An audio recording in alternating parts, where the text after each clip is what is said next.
శ్రీ లలిత సహస్రనామ స్తోత్రంలోని 605వ నామం గోమాత. మంత్రస్వరూపంలో శ్రీ గోమాత్రే నమః. ఈ నామాన్ని మనం పరిశీలిస్తే గోవులకు మాత, గోమాత స్వరూపంలో అమ్మవారు దర్శనమిస్తున్నారు అని తెలియవస్తుంది. మరొక అర్థంగా మనకు పాలిచ్చి పోషించే గోవుల యొక్క స్వరూపంలో లలితా పరమేశ్వరి మనలను అనుగ్రహిస్తుంది అనే అర్థం స్ఫురిస్తుంది. ఇక ఈ నామానికి గల విశేషమైన అర్థాలను మనం తెలుసుకునే ప్రయత్నం చేద్దాం. గోవులకు తల్లి గోమాత కామధేనువు.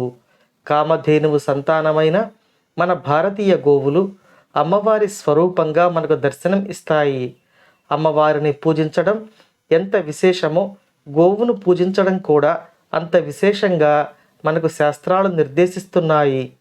కాబట్టి అమ్మవారు ఈ నామంలో మన సకల అభీష్టములను నెరవేర్చే కామధేనువు స్వరూపంలో దర్శనమిస్తున్నారు. ఇక గోవు అనే పదానికి మన శాస్త్రాలు అనేక అర్థాలను తెలియచేస్తున్నాయి. గోవు అంటే మంత్రము అనే అర్థం కూడా ఉంది. మంత్రములు అన్నింటికీ తల్లి అయిన వారు శ్రీ లలితా పరమేశ్వరి కాబట్టి గోమాత అనే నామానికి సకల మంత్ర అధిష్టాన దేవత అని అర్థం వస్తుంది. గోవు అంటే మరొక అర్థంలో చెప్పుకుంటే వేదవాక్యములు అనే అర్థం వస్తుంది. వేదములను కన్న తల్లి అమ్మవారు కాబట్టి ఈ నామంలో గోమాత అని కీర్తించబడుతున్నారు. జలమునకు కూడా గోవు అనే అర్థం ఉంది. కాబట్టి అన్ని పవిత్ర జలములలోనూ అమ్మవారే తన స్వరూపంగా ఉంటారు. ఆ జలములకు శక్తిని ప్రసాదిస్తుంటారు అని ఈ నామం మనకు తెలియచేస్తుంది.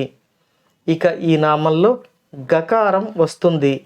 గకారం అనేది గణపతి యొక్క బీజమంత్రమై ఉన్నది. కాబట్టి ఈ నామంలో అమ్మవారు గణనాయకుడైన తన కుమారుడు విఘ్నేశ్వరుని స్వరూపంలో కూడా దర్శనమిస్తూ తన సాధకులకు తమ సాధనలో ఎటువంటి విఘ్నాలు కలగకుండా అనుగ్రహిస్తున్నారు అని మంత్రశాస్త్రవేత్తలు మనకు తెలియచేస్తున్నారు. ఆ అమ్మ అనుగ్రహం మనందరిపై ఉండాలని కోరుకుంటూ ఓం శ్రీమాత్రే నమః.